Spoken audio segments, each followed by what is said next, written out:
From all the marketing materials and everything, they called this an outer seal. Really, hey, yeah, it's called that because it's in contact with your face. It really, you don't have any air from your CPAP flowing through this space here.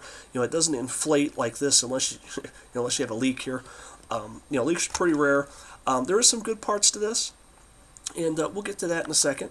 But the inner seal area, this is an entirely different piece, and when we disassemble it, I'll show you. It has a very traditional, inflation seal for this inner piece, but it has the outer seal, the inner seal, and then it has the inflatable ridge there on the inside. You'll notice this from a lot of other masks. It has a little heavier piece of material in there, just to hold the structure. And this flaps back. This is really light material on this inner seal. And before I get this apart, I want to mention, we talked about it on some other mask reviews of the Mirage Activa LT. And we show actually it was on the FlexFit 407, and I showed you the Quattro exterior of my wife's mask. And the one thing I want to point out here is this is frosted. Okay, Fisher and Paykel have done this. This is one of the first times I've seen it here. Maybe there's some other Respironics masks out there that use this, but when you have this frosted material, it makes it really resistant to skin oils. If you have oily skin, if you have, if you sweat at night, if you're in a hot climate, if you get a little bit of leaking through here and the moisture builds up, this frosted material is really good for maintaining its seal, for maintaining its integrity, and not moving around in your face when it gets wet or when your skin's oily. So that's one of the features Pappy really likes about this. Now, before we get disassembled too, I want to talk to you about this inner seal area, that in between the outer seal and this, because this right here is really what's making this mask. Hey, there's a lot of new technologies out there in the CPAP machines where they're monitoring the ambient conditions of the room to minimize rain out. On this mask, I had it turned up to 4 and 5, which is kind of unusual for Pappy. Usually I like to keep it turned down to 3. On this mask I could do it with only building up a little condensation here. This is of course where the plastic's in contact with the room air, and your therapy, your CPAP air is coming up to the tube and then filling this area. I did get a little bit here, but it wasn't enough to bead and to pool. At the bottom, the ResMed Mirage, the Mirage Activa LT. I talked about the seal, and if you watch the Mask Tech video, there's a little accordion section in here that's exposed to the air.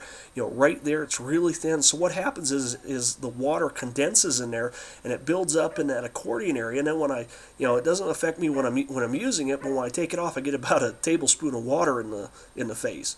But here you don't have that, and part of it's because of this double seal. There's going to be no therapy air in this area, but what is going to be in here is your face is going to be warming the air in here. You notice how thick this outer material is. The inner material here on this, where the therapy air is coming, and the inner seal, hey, that's pretty thick. So what you have here is a real good barrier against condensation. It's almost like how you traditionally insulate something. So this inner area where your therapy air is coming through, where it's heated and humidified, you aren't in direct contact with the outside air. You're warming up this area. It's a really good design. So now we're going to get on to what Pappy thinks is a detractor for this mask. It's just like fingernails on a chalkboard to me. And I don't know why, exactly this is. I'll say one more thing before we get into that. I did turn this mask up to 20 just to see how it would handle the pressure. Now, I got a couple things to say about it. First thing is, if you get a seal in this on lower pressures, it tends to want to really keep a seal for quite a while. Even if your pressure's changing, if you're on an auto PAP, if you're on a BiPAP and it's moving around, this seal keeps up with it. Part of it's because, as I said before, the more pressure you get, the further this expands outward, and the better the seal gets. That's why I like about those two pieces of technology. Like I said, see the Mask Tech video, on the auto seal and the active cell. That tech it's really good. They're moving in the right direction.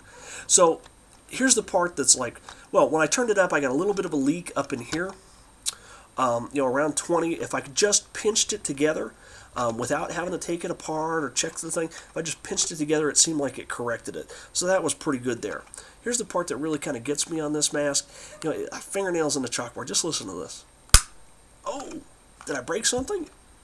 Yeah, it's, we have a little nubby here, and it fits in this. There's 3 disconnects. Get back in focus here. The one on the bottom, of course, the one on opposite sides. And hey, when I'm taking that apart, for some reason, it just sounds like it just broke the thing. So coming back to the outer seal, like I said, this isn't inflated. This portion right here, this hard plastic, is mated to the outer seal material. Hey, it works pretty good. Here's the piece I was showing you before that goes through the frame of the mask. This right here is the headrest piece. When you're wearing this, like I said, it's going to ride further down on your face. Puts my eyebrows are about right in here. So this isn't going to be way up in the middle of your forehead. It's going to be down quite a bit more. So we'll set that aside.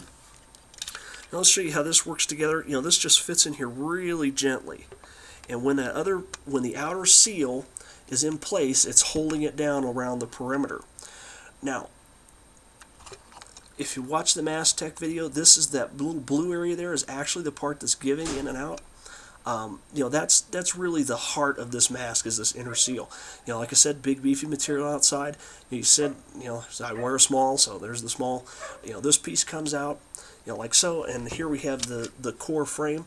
We've got a good piece of plastic here. You notice how skinny this is? Now, when I said before that the ResMed Activa and the EasyLife are in the same class, here is something that they've varied really differently on. The Activa tends to be huge.